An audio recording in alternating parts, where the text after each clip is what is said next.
আজকের মঙ্গল সমাচার মথি ৯ অধ্যায় ৩৫ থেকে ৩৮ পদ। এরপর যিশু প্রতিটি গ্রামে ও শহরে ঘুরে বেড়াতে লাগলেন। ইহুদিদের বিভিন্ন সমাজগৃহে উপদেশ দিতেন তিনি। ঐশ্ব রাজ্যের মঙ্গল বার্তা প্রচার করতেন এবং মানুষের যত রোগ যত ব্যাধি সারিয়েও তুলতেন।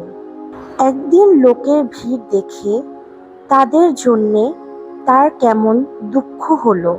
ক্লিষ্ট অবসন্ন তারা যেন পালকবিহীন মেষেরই মতো।